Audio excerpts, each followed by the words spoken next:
박정순 원사님 아주 시원하게 말씀해 주셨습니다. 예, 고맙습니다.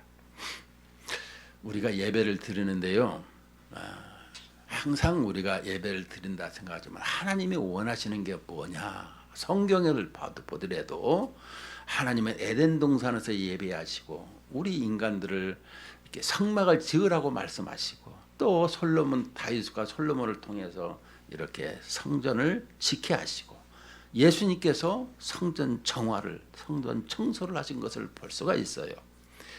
우리가 예배당이게 될 수 있어요. 하나님이 거하시는 곳이니까. 여기 이렇게 공적으로 예배를 드릴 때에는 하나님이 임재하시고 복을 주시는 거예요. 그래서 하나님을 아주 기쁘시게 예배하는 어린아이 같은 모습으로 예배를 드려야 되는 거예요. 오늘은 이 하나님과 동행이라고 하는 제목으로 말씀을 드리는데, 동행이 뭘까? 같이 가는 것이 동행이지. 어떤 분은 아니, 하나님께서 이렇게 목자가 양을 이렇게 앞세워서 가듯이 이런 모습이다. 여러 가지 얘기들 많이 하고 있습니다만은, 오늘 여기에서 이렇게 볼 때에는 이 부분이 이렇게 짝을 만들어서 이렇게 말하는 것인데, 그 말은 이 동행이라는 것은 히트 할라크, 히브리 말입니다. 히브리 말로 미활용인데 이트 할라크에다 와우를 붙여서 와이트 할레크인데, 이렇게 와이트 할레크 이렇게 단어를 붙이는데, 이 말은 이렇게 그 바버를 갖다 붙였다라는 뜻으로 말하는 것을 뭐라고 하냐면, 이렇게 하나님과 이렇게 맞추어서 이렇게 동행했다, 이 얘기를 하는 거예요. 히브리 말에는. 우리가 동행 얘기하지만 어떤 분들은 동행이 아니라 하나님 앞에 신기워져서, 그리스도에게 신기워져서 걷는 것이다. 뭐 별별 얘기를, 나는 이렇게 하나님을 사랑한다라는 표현으로 신기워져서 살아가는 인생이다. 하나님과 동행한다. 동행은 좀 뭔가 좀 그렇지 않냐, 가볍지 않냐, 이렇게 얘기하는 사람이 있어요. 그러나 성경은 오늘 이 5장 21절에 23절에 24절에 보게 되면 에녹이 하나님과 동행하더니, 동행을 했다니까 우리는 이 말씀을 한번 생각을 해 보도록 하겠습니다. 그런데 하나님과 동행해서 이 에녹을 보니까, 에녹에 대한 이 성경에서 나오는 말씀이 두세 줄밖에 없어요. 이걸 가지고 어떻게 풀어서 에녹에 대해서 말하려고 하니까 어려운 점이 많이 있더라, 이런 말씀입니다. 그래서 우리는 이제 신약 성경을 좀 인용해서 이렇게 볼 필요가 있어요. 신약에서는 에녹을 뭐라고 했는가? 유다서에 이렇게 보게 되면 아담의 7대 손 에녹이, 아담의 7대 손이라고 나오네요. 유다서 1장 14절에 보니까, 이 사람들에 대하여도 예언하여 이르되 보라, 주께서 그 수만의 거룩한 자와 함께 임하셨으니 이는 뭇사람을 심판하사 모든 경건하지 아니한 자가 경건하지 않게 행한 모든 경건하지 않는 일과 또 경건하지 않는 죄인들이 주를 거슬러 한 모든 완악한 말로 말미암아 그들을 정죄하려 하심이라 하였느니라. 자, 우리는 보게 되면 이 에녹의 7대 손이 그 어쩌다라는 거요. 동행했으면 동행했지. 근데 우리가 이 동행하게 된 이유를 좀 알아야 되는 거예요. 이게 뭐든지 그냥 마침표가 아니라 이 퀘스천 마크를 해서 원인과 이게 결과가 이게 나와야 이게 뭔가가 되는 것 아니겠습니까? 그러면 에녹이 가만히 보니까 365세를 살았고 또 300년 동안 하나님과 동행했더라, 이런 얘기를 말씀을 하고 있어요. 그러면 65세 되기까지, 65는 왜 뺐냐? 그냥 1대기를 365년을 하나님과 동행했다, 이러면 될 거를 왜 65세는 빼고 300년 동안 동행했는가? 이렇게 여기를 이제 살짝 질문을 던져놨어요. 그러면 이 65세 되더라까지는 어떤 삶을 살았을까? 하나님과 동행하지 않았다니까. 우리는 여기에 조금 포커스를 한번 맞춰보게 되면 이 에녹이 65세 되기까지는 그냥 살았어요. 어떻게 살았을까? 그냥 남들이 이렇게 시집가고 장가가고, 오늘 여기에 보게 되면 성경은 시집가고 장가가는 것이 나쁜 거는 아니에요. 그런데 시집가고 장가가고 이 얘기를 하는 것은 그것만 쫓아서 살았더라, 이것을 말하고 있는 거예요. 플러스 하나님을 쫓아서 살아야 되는 거예요.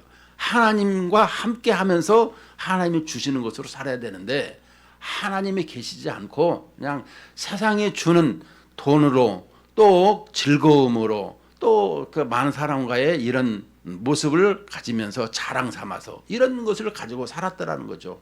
요즘 말로 하면 돈 불려가고 건강 자랑하고 자식 자랑하고 뭐 이런 것이겠죠. 이렇게까지 이 65세까지는 살았다라는 것입니다. 누가? 에녹이. 그런데 이때의 에녹이 큰 이 가정사에 이 충격이 있었다라는 것입니다. 65세에 누구를 낳아요? 무두셀라를 낳아요. 그 무두셀라를 낳으면서 충격을 받은 거예요. 어떤 충격을 받았을까? 우리는 고민을 좀 해봐야 되는 것입니다. 에녹이 무두셀라를 낳았는데 그때부터 하나님과 동행을 했더라는 거예요. 이게 이제 우리의 핵심인 거예요. 우리가 하나님을 만나면은 하나님과 함께 살아야 되는데 그 하나님을 그냥 있는 듯이 없는 듯이 이렇게 살지 않았다라는 것입니다. 제가 존경하는 이 신학자 얘기를 들어보면 이 에녹이 300년 동안 하나님과 동행하는 것은 일찌감치 아담이 이렇게 살아야 되는 것을 안 살아서 우리에게 에녹을 통해서 장차 예수 그리스도를 통해서 이 모습을 예표했다, 이렇게 얘기를 하고 있어요.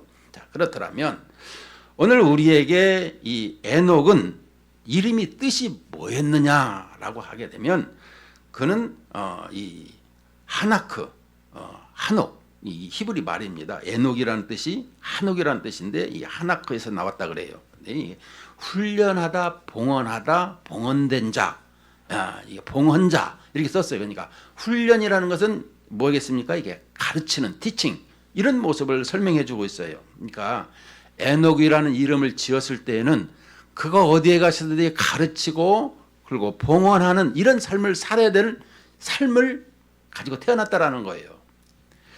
그런데 그 삶이 그렇게 살지를 않았어요. 그런데 이 무두셀라를 이렇게 낳게 되는데 무두셀라 이름이 뭐냐라고 하게 되면 샬라흐라는 왔다고 하는데 이 보내다라고 하는 뜻이에요. 그런데 이 수동태 분사로 말미암아 보냄을 받은 자 이렇게 설명을 해주고 있어요. 자, 그러면 에녹은 훈련하고 가르치고 봉헌하는 자기 인생을 살았어야 되는데 65세까지는 그냥 세상 사람들과 별반 다를 바 없이 살았더라. 그런데 하나님께서 무두셀라를 낳게 하셨는데 그 무두셀라는 이 보내다라는 뜻을 이렇게 가지고 태어났는데 이 출생의 비밀을 얘기하게 되면 이 신약 성경에서는 이 아담의 이 7대 손이라고 얘기하잖아요. 그런데 이 자기가 이 무두셀라를 낳으면서 이 무두셀라가 어떤 학자의 말에 의하게 되면 이 무두셀라 이름을 이자가 이 태어나서 죽으면 이 세상이 종말이 온다, 심판이 온다 이런 뜻으로 해석을 하는 사람이 있어요. 그러니까 보냄을 받은 자라는 뜻을 우리가 이 의역을 이렇게 한 경우가 있는데 이 뜻을 이렇게 직역을 하게 되게 되면 그 뜻을 좀 풀어서 얘기하게 되면 이 무두셀라가 죽은 다음에는 이 심판이 온다 이런 뜻을 내포하고 있다 그래요. 여러분들이 이해를 잘 하는지 모르겠어요. 이거 이해를 하셔야 됩니다.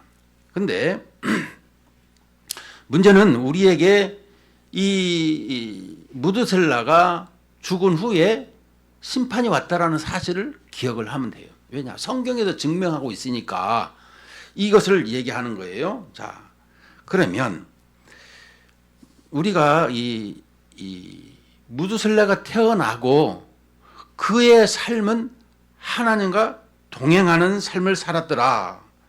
이 얘기를 지금 하고 있어요. 그러면 이 숫자는 나중에 얘기를 하고, 그러면 하나님과 동행하는 삶이 뭘까? 무드셀라 자기 아들이 이 죽으면 세상에 심판이 온다고 하는데, 그렇다면 이다음부터 어떤 삶을 살아가는 것이 하나님의 뜻을 이렇게 합당한 모습으로 죽지 아니하고 이렇게 살았을까? 우리는 여기에 좀 이 포커스가 좀 맞아지는데요. 아까도 이 동행이라는 것이 하나님과 나와의 이렇게 딱 붙어가지고 이렇게 나가는 것을 설명해 준다 그랬어요. 자, 그러면 우리가 하나님의 말씀을 늘 쫓아서 산다고 했던 사람들을 한번 볼 수가 있어요.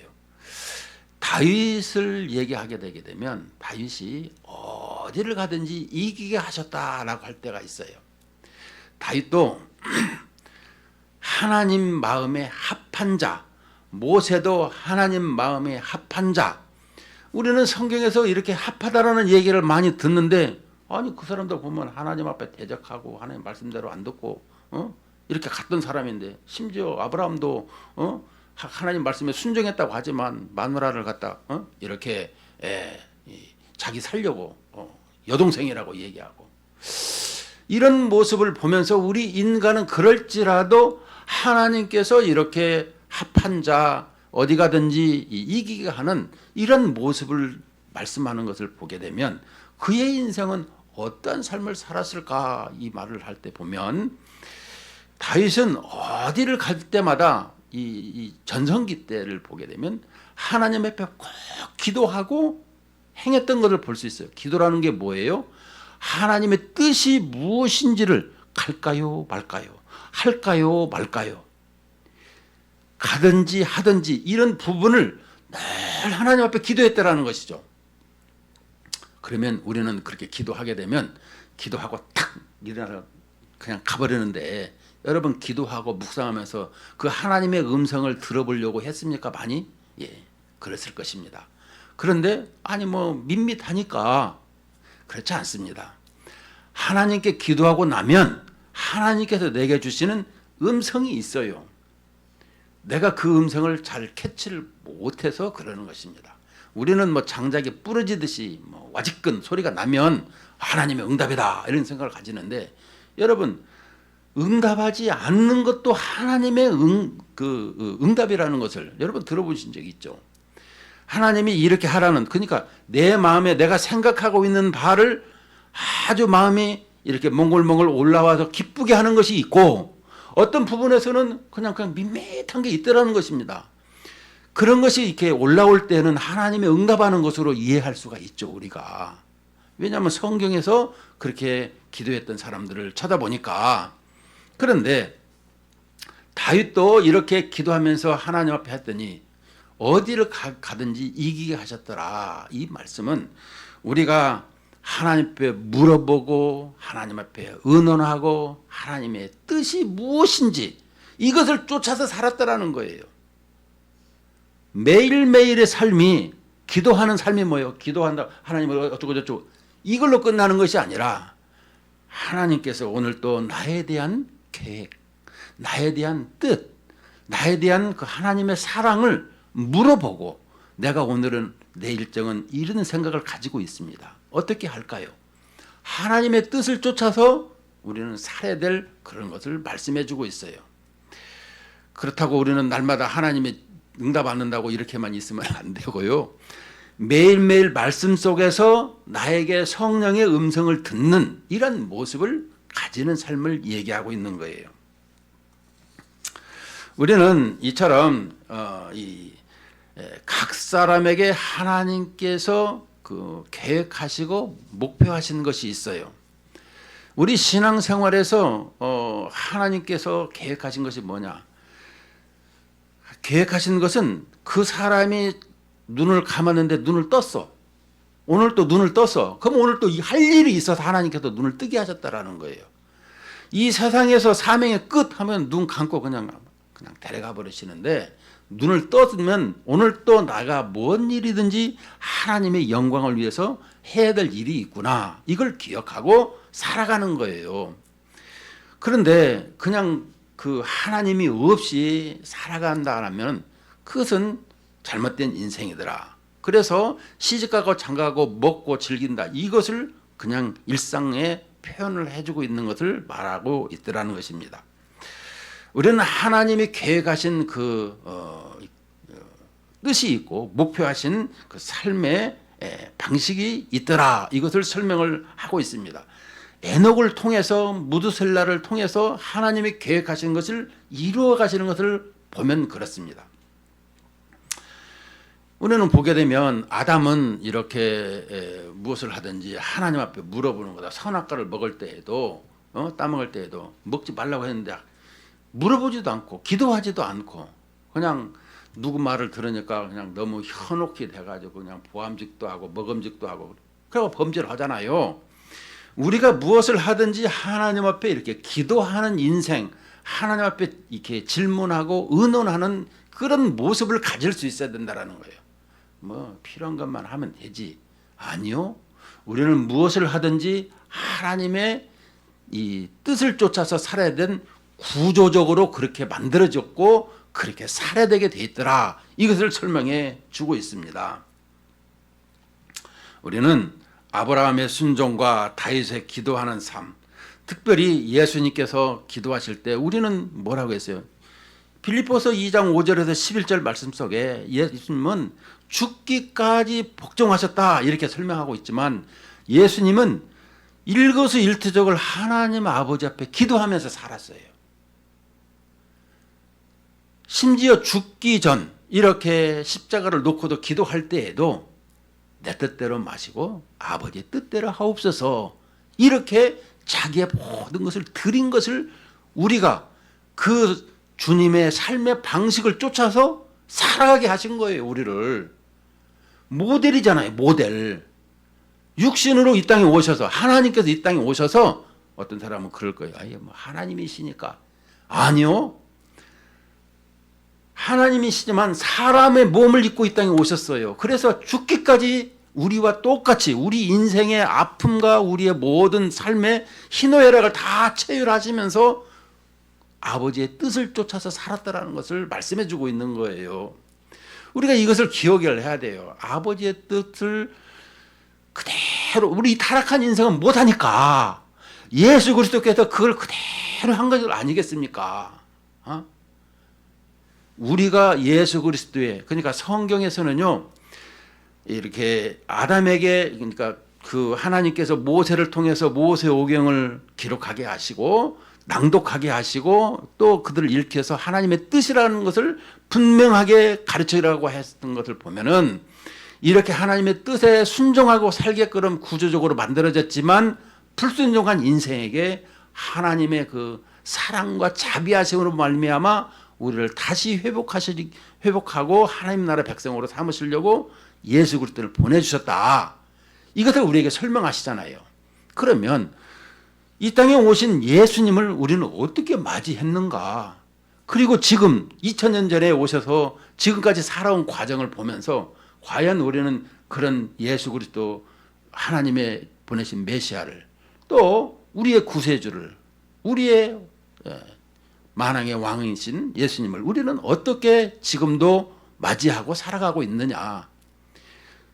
과거, 현재, 미래를 보면서 예수님을 통해서 구원을 받고 지금도 예수님을 통해서 예배하고 살면서 우리가 다시 오실 예수님을 재림하고 맞이하는 이런 모습으로 살아가고 있어요.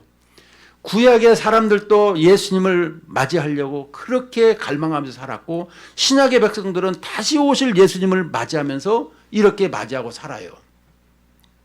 그런데 구약의 사람들이 예수님을 기다리는 마음은 어땠다? 별로. 그래도 그들을 이렇게 하나님께서는 그루터기를 통해서도 이렇게 만들어 주시고 예수님을 통해서 세상을 구원하시는 이런 모습을 보여주셨더라면 다시 오실 예수님을 우리가 맞이하는 그런 태도는 또 어떠냐라는 거예요. 구약도 다 우리가 배웠고 신약도 배웠고 이제 다시 오실 예수님을 맞이하는 입장에서 우리는 이런 부분에 하나님의 뜻을 과연 잘 이해하고 또 습득하고 그 뜻을 쫓아서 살아가려고 하고 있느냐, 이런 말씀인 거예요.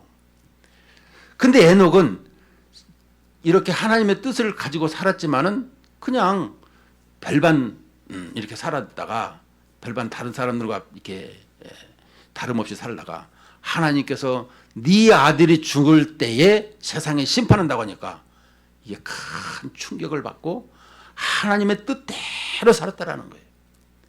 여러분, 계시록을 이야기할 때, 묵시록을 이야기할 때, 종말론을 이야기할 때 그 뜻이 뭐냐? 구원과 심판, 딱 두 가지로 해석을 하는 거예요. 요한계시록 구원과 심판, 이렇게만 생각하면 쉬워요. 여러 가지 이 얘기를 하니까 그냥 가다가 헷갈려갖고 잃어버리고 그러는데 종말론은 구원과 심판에 관한 얘기예요. 솔직히 말하면. 근데 그것이 어쩌고 저쩌고 해서 길게 만들어진 것 뿐이지. 우리가 신앙생활 하면서 이 다시 오실 예수님이 구원과 심판이라고 하는 것을 가지고 있는데도 에녹처럼 이런 모습을 가지는 신앙생활이 지금 비춰지고 있느냐, 이 얘기를 하고자 하는 거예요. 우리 신앙생활에 그렇지 않더라는 것입니다. 마태복음 24장 37절부터 예수님이 말씀하신 걸 보면 노아의 때와 같이 인자의 임함도 그러하리라. 홍수 전에 노아가 방주에 들어가던 날까지 사람들이 먹고 마시고 장가들고 시집가고 있으면서 홍수가 나서 그들을 다 멸하기까지 깨닫지 못하였으니 인자의 임함도 이와 같으리라. 여러분, 마태복음 24장 25장이 뭐예요? 미래에 되어질 일을 말씀해주고 예수님이 그러셨잖아요.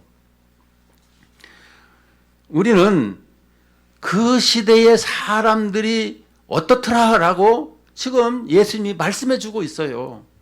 이 시대도 마찬가지인 것입니다. 뭐 시대라고 해서 뭐 몇천 년 지났다고 해서 달라졌냐? 그렇지 않아요. 이렇게 눈에 보이는 건 달라질지 몰라도 우리의 근본 마음은 더 악해지고 더 악해졌다라는 것을 성경은 가르치고 있어요. 그래서 오죽하면 어떤 목사님은 사람은 더 많이 살면 살수록 죄를 더 많이 진 거예요. 이게 오래 살았다고 장수했다고 자랑할 것이 아니라 그만큼 죄를 더 많이 지었다. 아니 그건 좀 너무하지 않습니까? 이 얘기를 하니까 태어나면서부터 우리의 생각은 다윗의 고백처럼 모태에서 죄악 중에 출생해서 죄가 잉태하면서 죄가 점점 자라는데 나이가 들어가면 더 많이 죄를 짓는다. 왜? 생각으로 죄 짓고 행동으로 죄 짓고 말로 죄 짓고 이렇다라는 것이죠. 죄라는 게 뭐예요? 하마르티야, 관역에서 벗어났다. 예수 그리스도의 말씀에서 예수 그리스도로부터 벗어나는 이러한 인생이 우리가 수도 없이 많기 때문에 그래서 죄를 많이 진다. 도덕윤리는 예수님을 벗어나는 인생으로 결과가 맺어지는 열매들이다. 이렇게 지난 시간에도 말씀을 드렸어요. 여러분들에게. 이처럼 우리가 오늘 이 부분을 보면서 느끼는 것은 이렇게 하나님의 뜻을 쫓아 살아야 되는데도 그렇지 아니하는 이런 모습 속에 이 히브리서 기자는 믿음장에서 히브리서 11장 5절 6절에 이렇게 말씀합니다. 믿음으로 에녹은 죽음을 보지 않고, 자, 믿음으로 에녹은 죽음을 보지 않았다고 합니다. 죽지 않고 살았다라는 걸 설명해 주죠. 옮겨졌으니 하나님이 그를 옮기심으로 다시 보이지 아니하였느니라. 그는 옮겨지기 전에 하나님을 기쁘시게 하는 자라 하는 증거를 받았느니라. 하나님을 기쁘시게 하는 자였다. 이런 증거를 받았대요. 믿음이 없이는 하나님을 기쁘시게 하지 못하나니 하나님께 나아가는 자는 반드시 그가 계신 것과 또한 그가 자기를 찾는 자들에게 상 주시는 이심을 믿어야 할지니라. 아멘. 오늘도 예배하면서 하나님 앞에 예배한다라는 것을 항상 기억하고 예배를 드려라. 이런 말씀이에요. 아니, 하나님께 예배를 드린데도 지금도 이 예배 끝나고 뭘 해야 되겠다. 오늘 하루 일정이 어떻게 되겠다. 왜? 내가 생각을 한참 이렇게 쫓아가다가 사탄이 옆에 와가지고 다른 것을 집어넣게 되면은 글로 쏠랑 가버려요, 정신이. 이래가지고 그 하나님의 말씀을 온전히 기억하지 못하게 하는 이런 모습을 보게 되는데요. 예배 때에는 하나님 앞에 집중할 수 있도록 기도를 해야 돼요. 무엇을 하든지 집중해야 그들을 잘 알잖아요. 예배 때에도 설교 30분입니다. 주일학생들은 15분 설교고요. 장년들에게는 고등학생들은 20분 설교고 이게 다 정해져 있어요. 25분에서 30분인데 조금 길어서 35분 이렇게 길어져요. 1시간 설교하면요 다 이렇게 삐딱해져요. 다 오늘 인터넷도 안 나오니까 이제 이렇게도 하고 그러는데 정말 사람들이 이게 30분 넘어가면 자세가 흐트러져요. 그래서 집중적으로 30분의 포커스를 맞춰서 하게 돼 있어요. 설교도. 오늘의 이런 것을 얘기하게 되면 그러면 한번 우리가 이제 아까 무두셀라가 죽은 후에 과연 심판이 임했는가 이거를 이제 한번 찾아봐야 되겠죠. 자, 먼저 보게 되면 25절을 보십시다. 25절에 보면 무두셀라는 187세에 자 187이라는 숫자를 잘 보세요. 라멕을 낳았고 그 다음에 28절에 보면 라멕은 182세에 아들을 낳았고 이름을 노아라 하여 자 187세 182세 합치면 몇 세예요? 아니 369 369예죠. 자 369인데 자 노아가 태어날 때에 이제 369세였더라는 것을 설명해 주고 있는 거예요. 지금 라멕이 182세의 아들을 낳았는데 노아잖아요. 이게 182 플러스 이 187 하면 369인데 자 7장 11절에 보게 되면 이렇게 말합니다. 노아가 600세 되던 해 그랬습니다. 자, 노아가 600세가 됐어요. 그러면 369하고 또 이 600하고 합치면 몇 세예요? 969세예요. 자, 여기 보게 되면 이 600세가 되면서 이제 969세가 이렇게 되면서 이제 이 노아의 가족들만 살게 하신 것을 또 볼 수 있어요. 그래서 노아도 500세가 되던 해에 이 셈함 야벳을 32절에 낳았어요. 그래서 왜 500세에 낳게 했을까? 다른 사람들은 뭐 65세도 낳고 뭐 182세, 187세 뭐 이렇게 낳는데 어떤 학자는 또 이렇게 얘기를 해요. 노아가 자식을 많이 낳고 손자들도 낳았으면 그 방주에 어떻게 들어가겠냐. 또 이렇게 얘기하는 사람이 있어요. 방주에 들어가려고 하다 보니까 셈함 야벳 그리고 또 더 많이 낳을 수도 있지.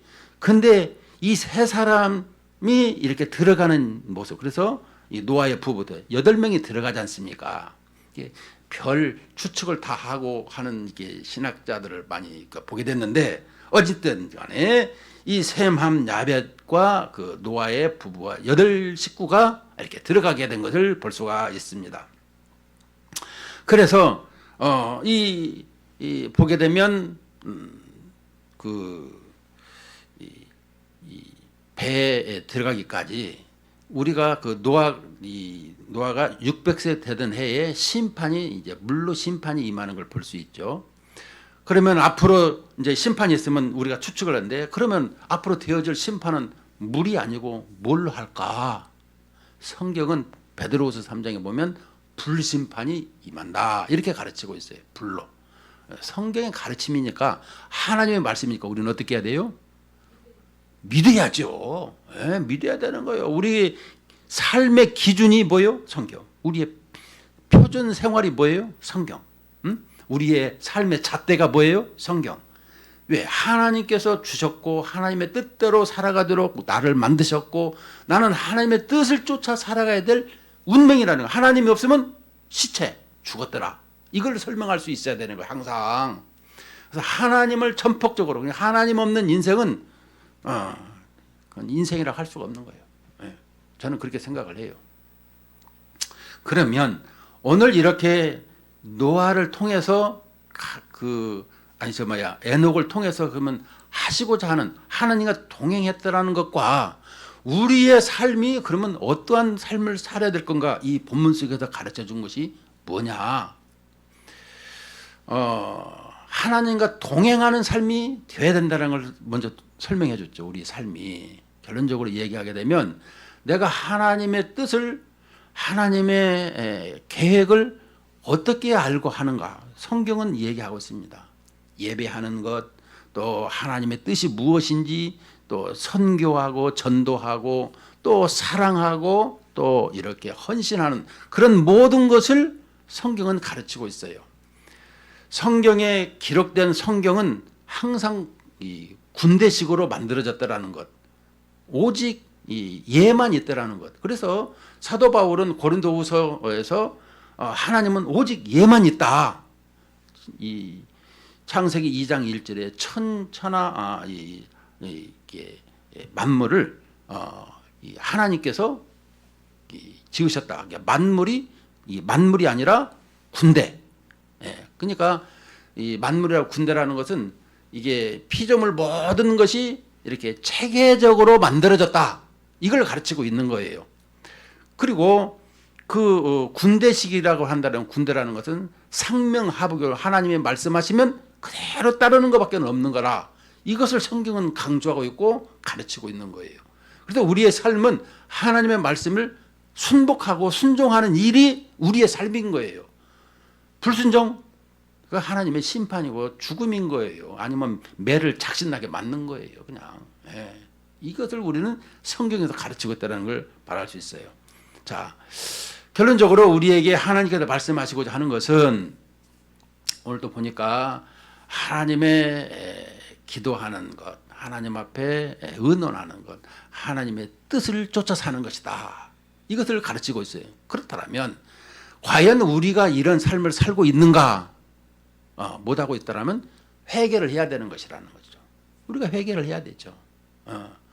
이 두 번째로 회개를 해야 되는 거예요. 세 번째는 뭐냐 그러면, 그렇다면 우리의 삶 속에서 어디에서든지 하나님의 뜻을 쫓아서 살 수 있도록 많은 사람들도 일상에서 이렇게 등대 역할, 복음의 빛과 소금의 역할을 감당하는 이런 모습을 가질 수 있어야 된다. 이것이 오늘 이 에녹을 통해서 하나님이 말씀하시고자 하는 내용이 아니었는가. 심판이 임한다 해서 일생이 하나님과 동행하는 삶. 우리는 정말론적인 신앙생활, 예수님의 재림을 기다리고 있으면서 우리는 어떠한 삶을 살고 있다? 우리도 예수님의 그 심판이 임한다라는 것을, 그 심판은 우리는 이미 구원받았으니까 이렇게 생각을 하는데, 여러분, 두렵고 떨림으로 구원을 이루라. 이건 뭐예요? 우리의 삶에서 항상 주님과 동행하면서 구원을 이루어가는 이러한 삶을 살아야 된다. 이렇게 가르치고 있어요. 근데 우리는 이런 부분에 대해서 간혹 이렇게 약하게 또 이렇게 잊어버리고 이런 부분이 있는데, 그렇게 살면 안 되는 거예요. 우리의 삶은 하나님의 전폭적인 사랑과 뜻으로 살아가고 있다면 거기에 뜻에 부응하고 또 맞춰서 드리는 이런 우리의 신앙생활이 돼야 된다. 이런 말씀을 하고 있는 것입니다.